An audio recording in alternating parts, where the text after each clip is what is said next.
안녕하세요. 대한민국의 가구 4가구 중에 한 가구는 적자 가구랍니다. 적자 가구라고 하니까 뭐 그냥 그런가 보다 싶은 이런 분위기가 있는 것 같습니다. 아니 1분기에 적자 가구가 25%가 넘었어요. 1년 사이에 3.7%가 늘었다는데요. 이게 문제죠. 어떻게 삽니까? 적자면 어디선가 돈을 끌어와야 되는 거잖아요. 돈을 끌어와서 메워야 된다는 거죠. 그러면 이게 언제까지 돈을 빌려와서 끌어와서 쓸 수 있겠습니까?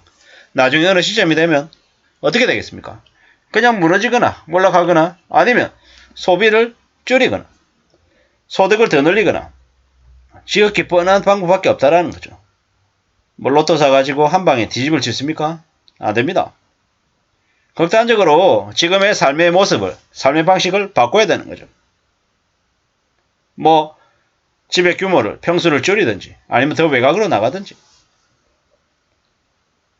혹은 일을 주된 직장에서 하나 일을 하던 게 뭐 2가지 일, 3가지 일을 더 하든지 외벌이였으면 맞벌이 하든지 뭐 소비를 줄이고 소득을 높이고 돈을 쓰는 방식을 뭐 최대한 어떻게든 조정해야겠죠.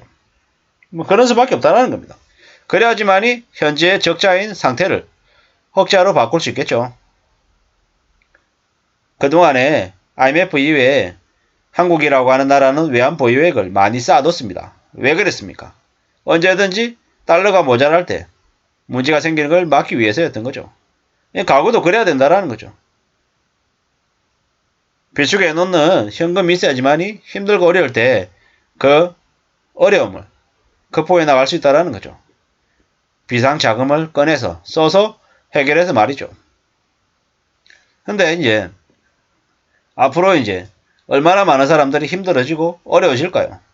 뭐 고물가 때문에 뭐 어렵기도 하고 뭐 코로나 사회적 거리두기 해제 뭐 이런 것들 때문에 외식도 늘어나고 이래저래 소비가 늘어났던 게 사실이라는 거죠.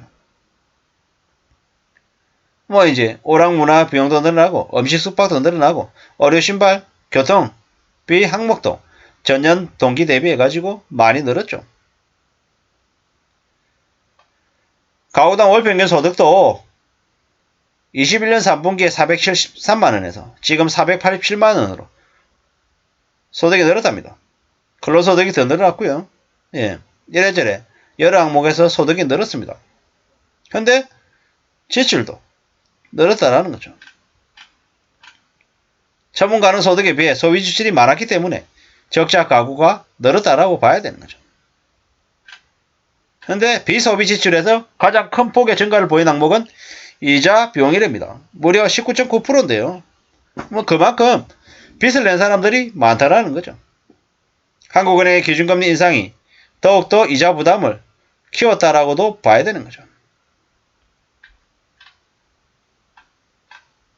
들어온 월급은 변한 게 없고 아껴 쓴다고 해도 남는 돈이 없었던 우리의 통장이 이해가 된답니다. 소득이 적을수록 적자 가구가 많답니다. 처분 가능 소득에 비해 소비 지출이 많기 때문이라고 얘기하는데요. 뭐 결국에는 소득 불평등 정도가 더 심해지고 뭐 대출 이자도 올라가고 고물가가 계속되기 때문에 서민들의 삶이 더 빡빡하다라는 겁니다. 물가 안정하고 저소득 가구의 부담을 덜어줄 수 있는 정부 대책이 필요하다라고 하는데 정부가 저소득층들에게 관심을 가지고 있습니까? 실질적으로는 많은 국민들이 힘들고 어렵게 살고 있지만 그들에 대한 연민이나 안타까움 이런 것들을 말로만 하지 실질적인 정책을 수립해서 펼쳐나가는 건 지금의 정부에서는 안 보이는 것 같습니다. 그냥 부자들을 세금 깎아주는 데만 혈안이 되어 있는 게 지금 윤석열 정부의 모습이죠. 종부세를 안 내도 되는 사람들이 종부세를 냈다며 야당을 비판하고 있고 금투세 그러니까는 주식시장에서 수익을 낸 사람들에게 세금을 내야 된다라고 하는 제대로 된 정책 하나조차 통과를 안 시켜주겠다라고 분위기를 몰아가고 있는 거고요. 알짜 국유재산은 매각해서 재벌가 족벌가들 아가리에 상납하겠다라고 수작 부리고 있는 게 기획재정부 장관이고 기획재정부 직원들이죠.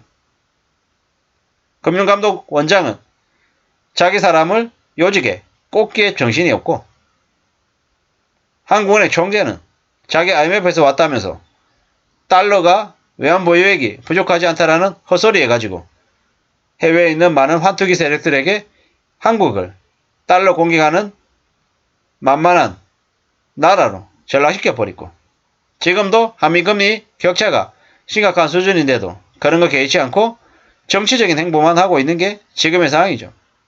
이러한 상황에 한국의 경제가 더 나아질 리 없고, 저렇게 적자 가구가 줄어드는 일도 기대하기 어려울 것 같다라는 거죠. 뭐 이렇게 돌아가나 세상이 왜 이 모양인가, 이런 생각들이 많이 들 겁니다. 그런데 확실한 건 뭐다? 전쟁통에도 돈을 버는 사람들은 있고, 경제가 아무리 어렵다, 힘들다라고 해도 또 누군가는 배불리 먹고 누군가는 배를 고른다라는 거죠. 무슨 얘기입니까? 외부 상황이 어떻든 간에 자기 한 몸을 잘 건사하고 가족들을 잘 지키는 사람들은 분명히 있다라는 거죠. 경제적으로 안정을 추구하기 위해서 철저하게 절약하고 건면성실하게 살면서 삶을 유지해 나가는 사람들이 분명히 있다. 그런 사람들의 모습을 우리는 잘 지켜보고 또 따라야겠다라는 겁니다. 아무쪼록 삶을 잘 지켜나갈 필요가 있는 거고, 그 삶을 잘 지켜나가면서 어떻게 움직여야 되나, 어떻게 헤쳐나가야 되나, 이런 고민들을 항상 하는 게 당연하다라는 거죠. 먹고 사는 문제가 별거 아닌 것처럼 얘기하는 사람들을 멀리해야 됩니다. 한탕 해야 되고 인생은 한방이다. 쉽게 돈 벌 수 있다. 로또다. 시세 차익으로 5억을 벌었다, 7억을 벌었다, 이런 개소리 하는 사람들은 절대로 가까이 해서는 안 됩니다.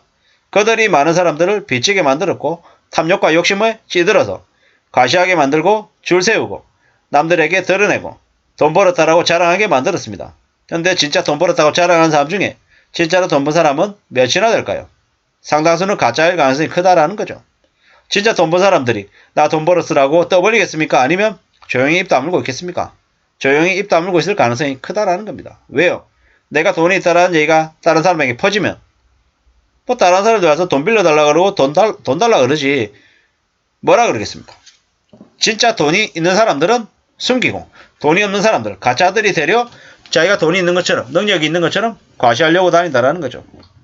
지금 저렇게 적자 가구가 많은 것도 어쩌면 남들에게 과시하려는 그런 모습들이 만든 폐해가 아닌가, 부작용이 아닌가라는 생각도 해봅니다.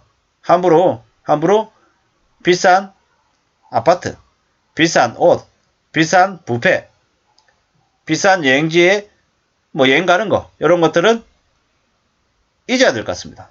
그래야지만이 삶을 적자 가구로 전락시키지 않고 안정적으로 유지할 수 있을 것 같습니다. 이상입니다.